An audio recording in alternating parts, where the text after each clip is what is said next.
What's poppin', y'all? Welcome back to another episode of NBA Weekly. I'm your host, Pee Wee the Plug, and in today's episode, we have to do a Game 3 recap of the NBA Finals. Before we dive into that, though, I just want to remind you guys to make sure you hit that like button for me, and if you're new and you enjoy this type of content on a weekly basis, make sure you subscribe. Game 3 just ended literally a minute ago. I don't know how I feel about this or how we're going to make this video a long video like the other ones, but this is not what you anticipated in a Game 3 after the first two games and being at a 1-1 series. First thing that stood out for me is kind of like Game 1. I got my notes here. The Denver Nuggets scored 24 points in the first quarter. 22 of them were in the paint. 22 of their 24 points came from within the paint. And after the first quarter, they were shooting 0% from three.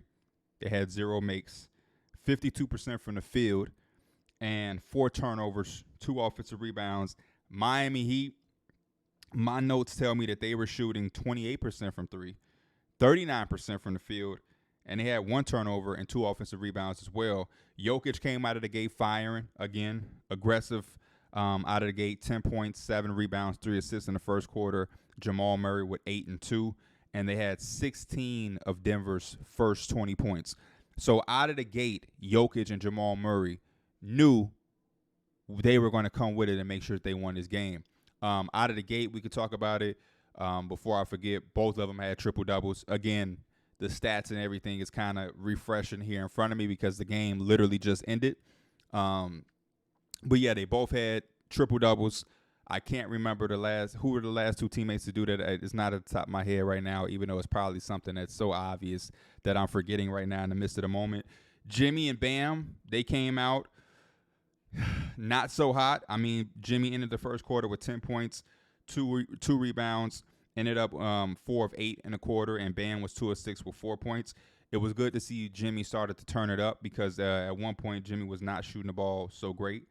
He was 1 of 4, and Bam was 2 of 6.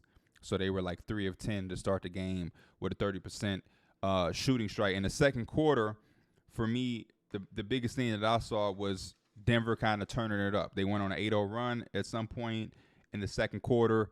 Miami was trying to trap Murray out of the pick and roll, which was interesting and something that was new. And early on, it seemed that Denver took this game as a pressure game. We saw Jamal Murray stay in the game a lot longer than we usually see him, and it felt like they didn't want to have a moment where there wasn't Jokic or Jamal Murray because Jamal Murray eventually took a seat. Then they kept Jokic in with the second unit. Then we saw Jokic go to the bench, and then Jamal Murray was back into the game. And, yeah, they continued to pound them in on the paint.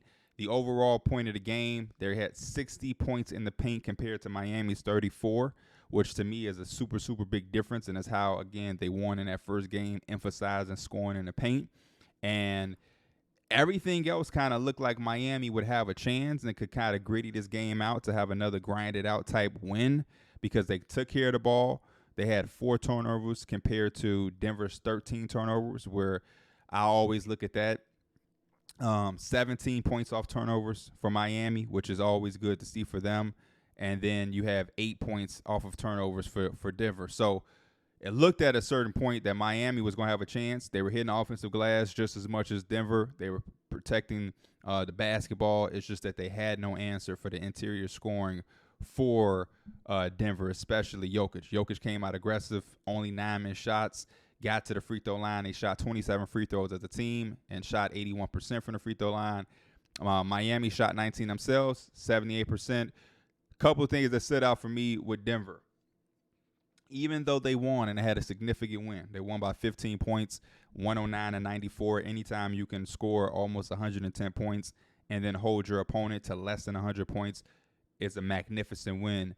But because it's the NBA Finals and it's a game-by-game process, and because it's only 2-1, and if Miami comes back in Game 4 and handles their business and 2-2, then, you know, all you did was break even. So Michael Porter Jr., last game, I was like, okay, it happens. He's a shooter. 1 of 7 and only 2 attempts from 3 is disappointing. No free throws, no assists. 7 rebounds, and he ends the game with 2.7 rebounds. He was a plus 11, but at the same time, they're going to need him to be a factor. The Miami Heat are going to try to figure out ways to slow down Jokic and Jamal Murray. We saw that they were able to do that in game 2, specifically with Jamal Murray. And at some point, I truly believe Michael Porter Jr. is going to have to make some shots and be an X factor for the Nuggets. One of these next few games, they're going to need him to answer the call for them.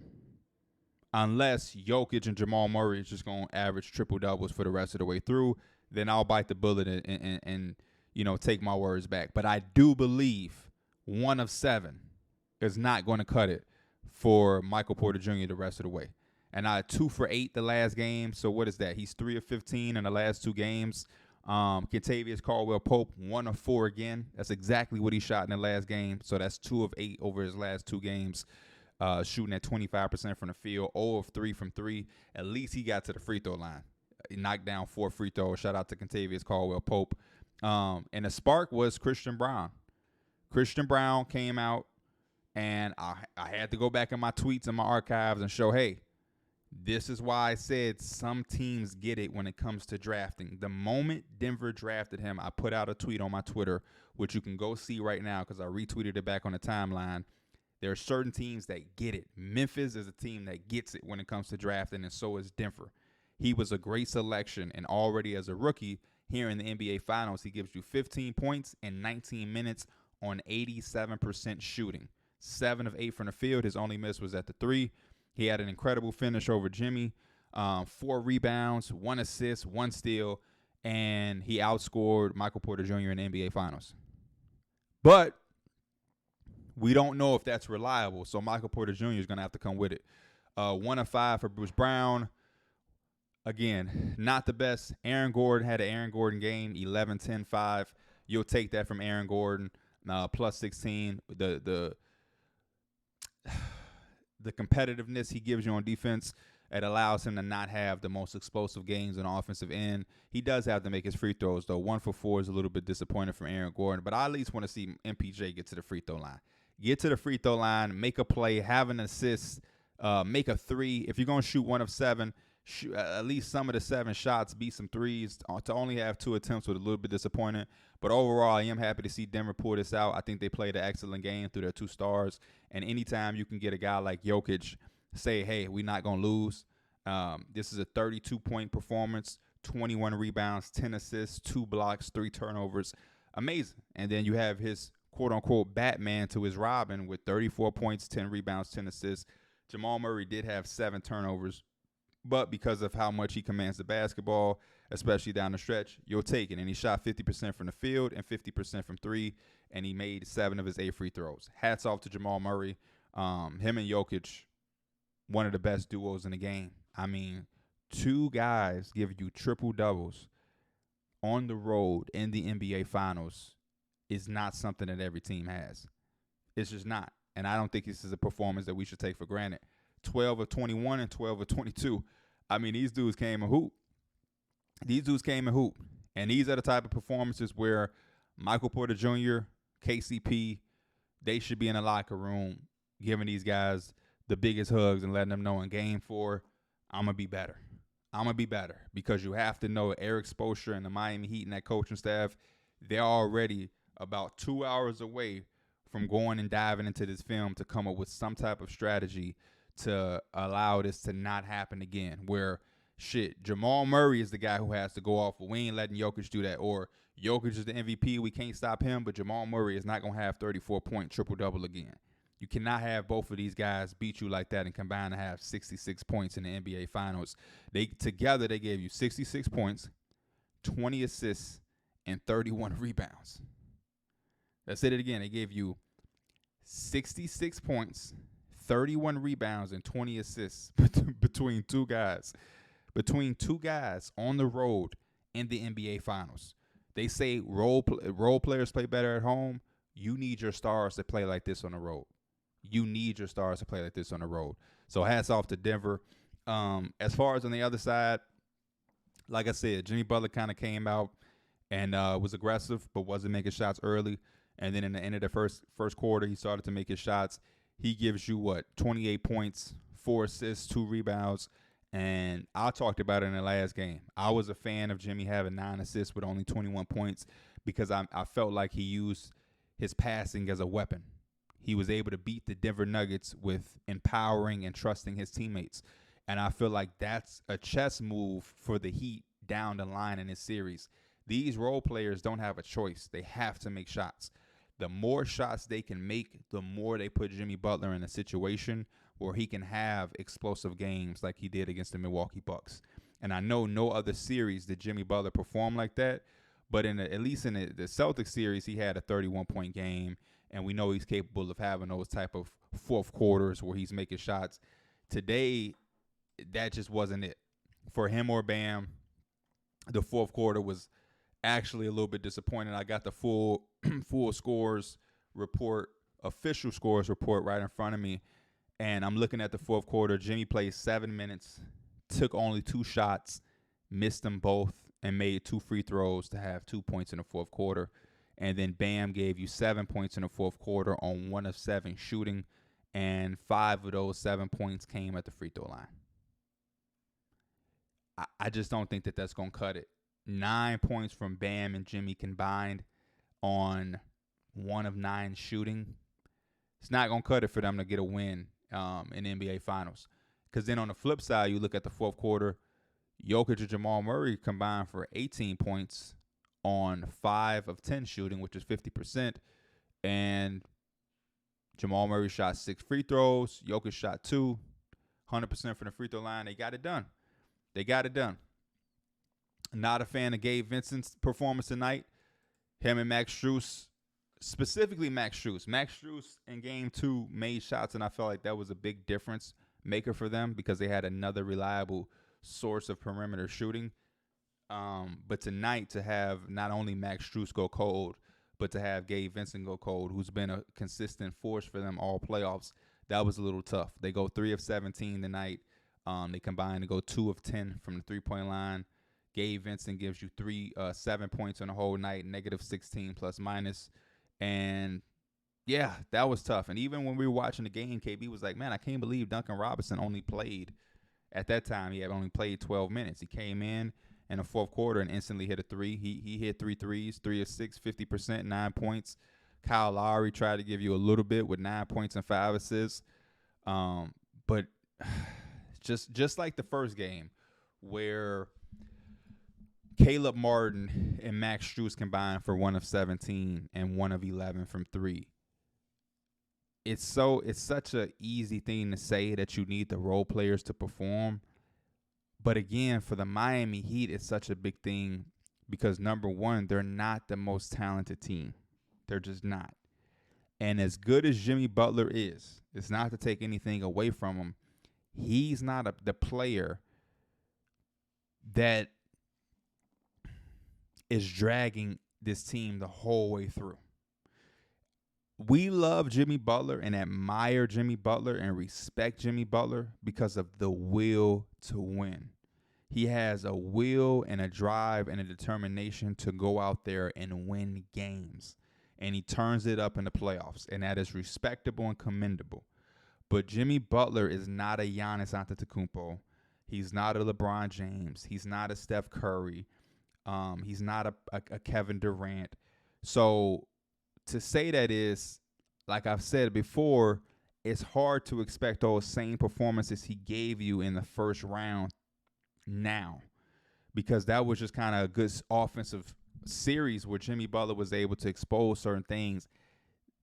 Every other series, we really haven't seen that. And because of that, somebody else is going to have to step up. And every round, there's been a guy. The Knicks series, Gabe Vincent really shot the ball lights out.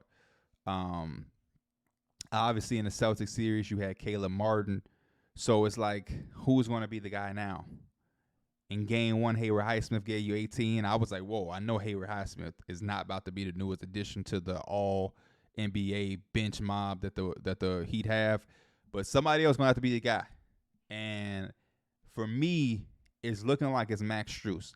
And Max Strus doesn't even have to be some 20-point game scorer. but he has to give them more than 1 of 7 and 1 of 4 from the 3. When he's making shots, this team plays different, and Game 2 is the proof of that. Game 2 is the proof of that, and I can't say that they would win this game regardless, but it gives them a little bit more hope. You know, it gives them a little bit more hope. It gives them a bigger chance down at the end to close the game out. They had a little bit more fight to make the game somewhat closer. When Duncan Robinson hit the 3, and then he got the offensive foul against Jamal Murray with the elbow to Caleb Martin, there was a little bit of hope there. But when your bench is giving you 18 points and your 2 starters are giving you 10 points, I just don't know about that. I don't know about that. Gabe Vincent, I kind of cut him some slack because he's been, like I said, he's been the most consistent player throughout the course of these playoffs. But Max Strus, this is the second game in this series already, in a short 3-game series, where he gives you one made field goal. In the last game, he didn't even give you a made field goal. The game 1. Last game, he was good. So I'm interested to see what Spoelstra is going to do as far as trying to limit Joker. He's the 2-time MVP for a reason. Arguably the best player in basketball right now. But you definitely can't have 2 guys going out there having triple doubles. If they are able to go out in game 4 and come with that same mindset of, hey, me and you are going to do everything we can do. Score, pass, rebound, defend, to make sure we don't lose this game, and that's all that's going to happen. What Miami's going to have to do is Bam and Jimmy are probably going to try to have that same conversation. And I don't think Bam had a bad game. It's just that he shot 7 of 21. And it comes a little bit from guys not making shots. I feel like when the Heat are making shots, everything is more open for Bam. But there was times in the game where I questioned some of the shots Bam took.